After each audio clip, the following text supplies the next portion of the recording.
Hello guys, welcome to my channel. අද ගෙනාවේ day vlog එකක්. ඔයාලා මගේ channel එක තාම subscribe කරලා නැත්නම් subscribe කරලා තියාගන්න කියලා ආදරෙන් ඉල්ලනවා.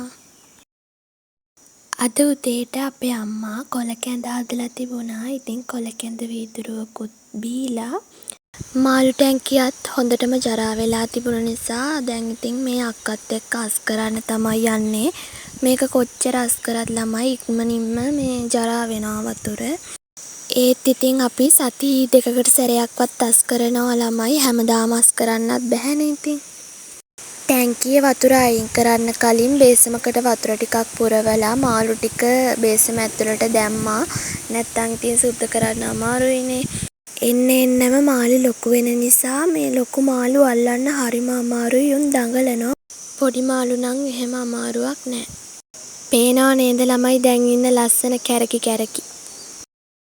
ටැංකියත් ක්ලීන් කරලා ඉවරයි. දැන් ඉතින් මාළු දාන්න කලින් ආයෙත් ටැංකියට හොඳ වතුර ටිකක් පුරවගත්තා. වතුරත් පුරවලා ඉවර වෙලා අඩියට දාගත්ත ගල් කැට පොඩි සිප්පි කටු ඒ වගේ ටිකක් දාගෙන දැන් ඉතින් මාළු දාන්න තමයි තියෙන්නේ. ඔය තියෙන ඉතින් අස් කරලා ඉවර වුණාම දැන් නම් ලස්සනයි නේද ළමයි?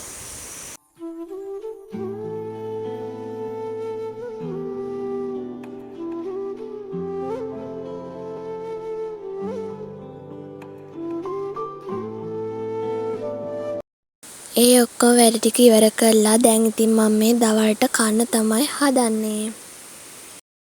ඊට පස්සේ ඉතින් අපේ අම්මා බල්ලෝ ටික නාවන්න ගත්තා. මේ කට්ටිය ඉතින් නාවන්න හරිම අමාරුයි.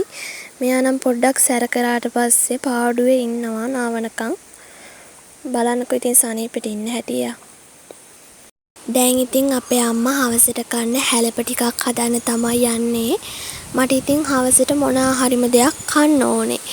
ඒකට ඉතින් මාත් පොඩි සපෝට් එකක් දුන්නා. කොළ ටික හොදලා එහෙම. සමහර කොළවල සත්තු එහෙම ඉන්න නිසා ඒ ටික හොඳට හේදුවා.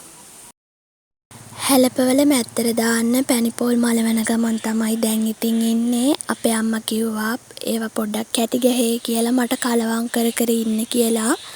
දැන් ඉතින් මම ඒවා කලවම් කර ඉන්නවා. අපි වෙන්දට නම් හදන්නේ පැණිපෝල් දාන්නේ නැතුව. ඉතින් අපිට හිතුණා අද පොඩ්ඩක් වෙනසකටත් එක්ක පැණිපෝල් දාලා හදලා බලන්න. දැන් නම් හදලා ඉවරයි. ඔය තියෙන ඉතින් අපි හදපු හැලප එකක් දැන් කන්න තමයි හදන්නේ. ඔයාලට පෙන්වන්න බැරි වුණානේ ළමයි මං නිකන් ඉන්න එකේ නේල් ආර්ට් එකක් දැම්මා. කොහොමද ලස්සනයිද? දැන් නම් ටිකක් හවස් වෙලා දැන් මේ සැලුන් එකට යන ගමන් තමයි ඉන්නේ. අයිබ්‍රෝ හැම ගොඩක් වැවිලා නිසා ගොඩ කාලෙකින් හැදුවෙත් නැහැ. ඒ ටිකත් හදාගෙන එන්න කියලා තමයි මේ යන්නේ. ඉතින් හන්දියේ තමයි සැලුන් එක තියෙන්නේ. වැඩ දුරක් නැති නිසා පයින්ම යනවා.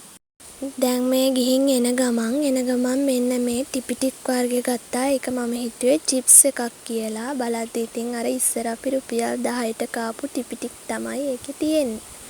එහෙනම් ළමයි මං අදට ගිහින් එන්නම්. ආයෙත් අලුත් වීඩියෝ එකකින් හම්බෙමු. එතකන් ඔයාලා හැමෝම සතුටින් පරිස්සමින් ඉන්න.